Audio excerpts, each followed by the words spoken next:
Bonsoir à tous, je suis Antoine. Ce soir, je veux vous raconter une petite histoire. C'est une histoire simple, mais elle m'a beaucoup touché. Tout a commencé un jeudi, comme un jeudi ordinaire. J'étais fatigué, le travail avait été long, et je pensais seulement à une chose, rentrer à la maison, m'asseoir sur mon canapé, et me reposer un peu. Le ciel commençait déjà à devenir orange. C'était cette heure douce, entre le jour et la nuit, quand tout devient calme dans le quartier. Dans le bus, en rentrant, je regardais par la fenêtre sans vraiment penser à rien. Les rues défilaient devant moi. Les gens rentraient chez eux, comme moi, avec ce visage un peu fatigué de la fin de journée. J'écoutais un peu de musique et je pensais seulement à mon dîner et à mon lit. Je suis arrivé devant mon immeuble. Avant de monter chez moi, j'ai fait ce que je fais toujours. J'ai vérifié ma boîte aux lettres. C'est une petite habitude, presque automatique. Je ne pense même pas vraiment à ce que je fais. J'ouvre la boîte, je regarde, et souvent, il n'y a rien d'intéressant. Des publicités, des factures, rien de spécial. Mais ce jeudi-là, c'était différent. J'ai ouvert la petite porte en métal, et j'ai vu une enveloppe. Une enveloppe blanche, un peu froissée, avec une écriture que je connaissais très bien. C'était l'écriture de ma grand-mère. Mon cœur a fait un petit bond. Ma grand-mère n'écrit presque jamais de lettres. Elle préfère téléphoner ou envoyer un message rapide. Alors, une vraie lettre, écrite à la main? C'était rare. C'était précieux. Je suis resté debout devant les boîtes aux lettres, l'enveloppe dans les mains. Autour de moi, la vie continuait. Un voisin promenait son chien. Deux enfants jouaient dans la cour. Une dame arrosait ses plantes sur son balcon. Et moi, à ce moment-là, je n'entendais presque rien. Je pensais seulement à cette lettre. Est-ce que vous connaissez ce sentiment? Ce moment où le temps semble ralentir, juste un peu, parce que quelque chose d'important arrive? J'ai monté les escaliers lentement, l'enveloppe toujours dans ma main. Je ne voulais pas l'ouvrir trop vite. Je voulais garder ce petit moment de mystère encore un peu. C'est étrange, non? On peut parfois attendre volontairement, juste pour faire durer une belle émotion. Une fois chez moi, j'ai posé mon sac, j'ai enlevé mes chaussures, et je me suis assis à la table de la cuisine. J'ai préparé une tasse de thé chaud, comme je le fais souvent le soir. Puis, enfin, je me suis installé confortablement, et j'ai ouvert l'enveloppe. À l'intérieur, il y avait 2 pages, écrites avec beaucoup de soin. Ma grand-mère racontait sa semaine. Elle parlait du jardin, des tomates qui poussaient bien cette année, et d'un oiseau qui venait chaque matin près de sa fenêtre. Elle disait que cet oiseau chantait toujours au même moment, juste avant le lever du soleil, et qu'elle avait commencé à lui donner un petit nom. Elle parlait aussi d'un souvenir d'enfance, une histoire que je n'avais jamais entendue avant. Elle racontait un été, il y a très longtemps, quand elle avait mon âge. Elle décrivait un voyage en train avec ses parents, la première fois qu'elle avait vu la mer. Elle disait qu'elle n'oublierait jamais cette image, l'eau bleue, immense, et ce sentiment de liberté. En lisant, j'ai souri. Puis, honnêtement, j'ai senti mes yeux devenir un peu humides.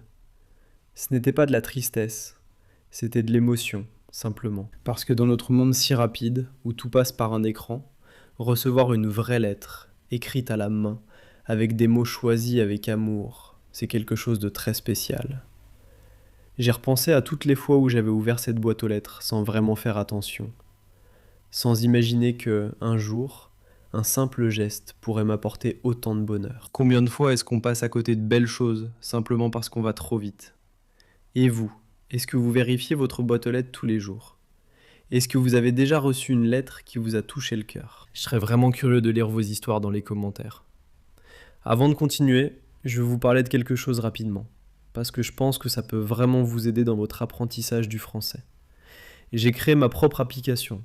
Elle s'appelle Carmilofox. C'est un outil que j'ai pensé pour les personnes qui apprennent le français, comme vous, ce soir, en écoutant cette histoire.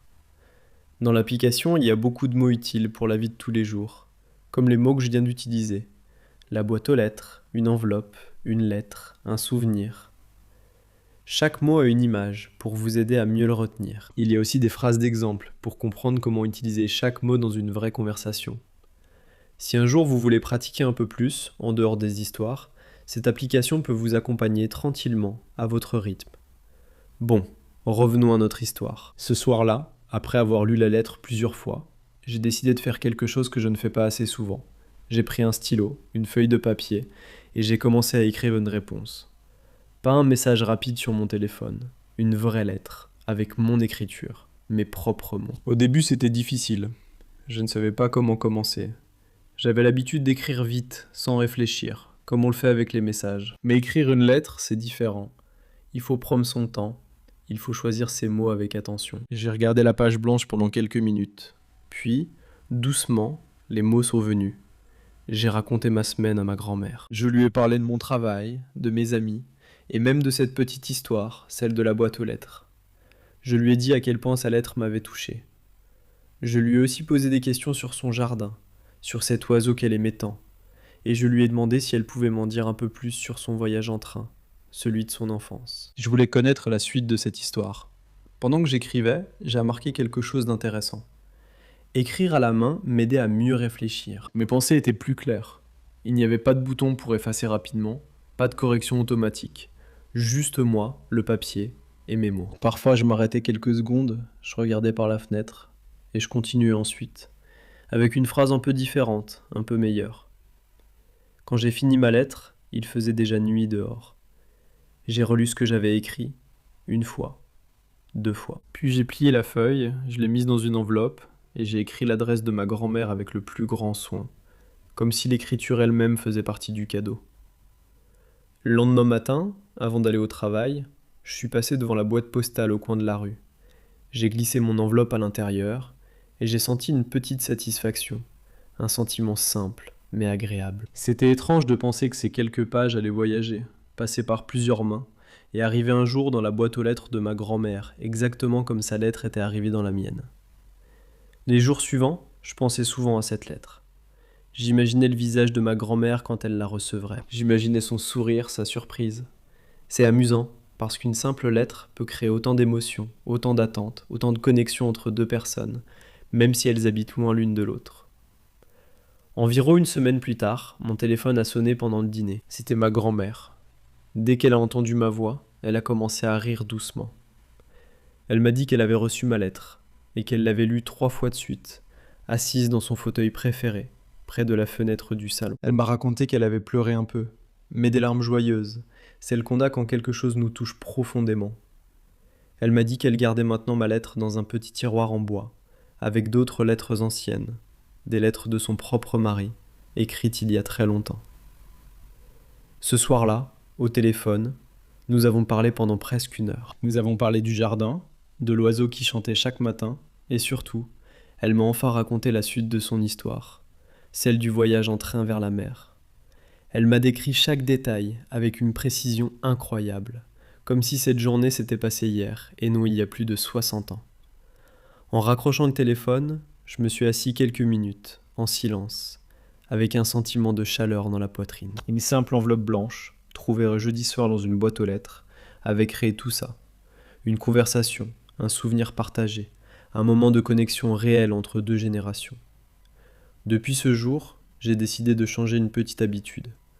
1 fois par mois, j'écris une lettre à quelqu'un que j'aime. Parfois à ma grand-mère, parfois à un vieil ami que je ne vois plus très souvent, parfois même à moi-même, pour me souvenir de ce moment précis de ma vie, de mes pensées, de mes projets. Cette histoire m'a appris quelque chose d'important. Parfois, les plus petits gestes, comme ouvrir une boîte aux lettres, peuvent apporter les plus grandes émotions.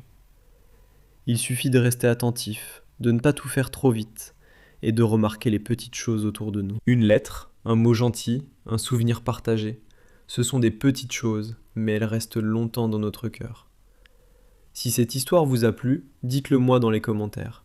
J'aimerais vraiment savoir si vous avez, vous aussi, une histoire de lettres, une histoire de famille, ou même une histoire de boîte aux lettres. Est-ce que vous écrivez encore des lettres à la main aujourd'hui? Ou est-ce que c'est devenu rare, pour vous aussi? Si vous pensez que cette vidéo peut aider quelqu'un d'autre à apprendre le français, n'hésitez pas à la partager avec cette personne. Et si vous avez aimé ce moment ensemble, vous pouvez laisser un petit like, ça m'aide vraiment beaucoup à continuer à créer ce genre d'histoire pour vous. Si vous voulez continuer à pratiquer votre vocabulaire après cette histoire, vous trouverez les liens de l'application dans la description. Merci d'avoir écouté cette histoire jusqu'à la fin. Prenez soin de vous, prenez le temps de remarquer les petits moments de votre journée, et surtout, continuez à pratiquer votre français, un petit peu chaque jour. Même 5 minutes par jour peuvent faire une vraie différence avec le temps. Bonne nuit à tous, et à très bientôt pour une nouvelle histoire.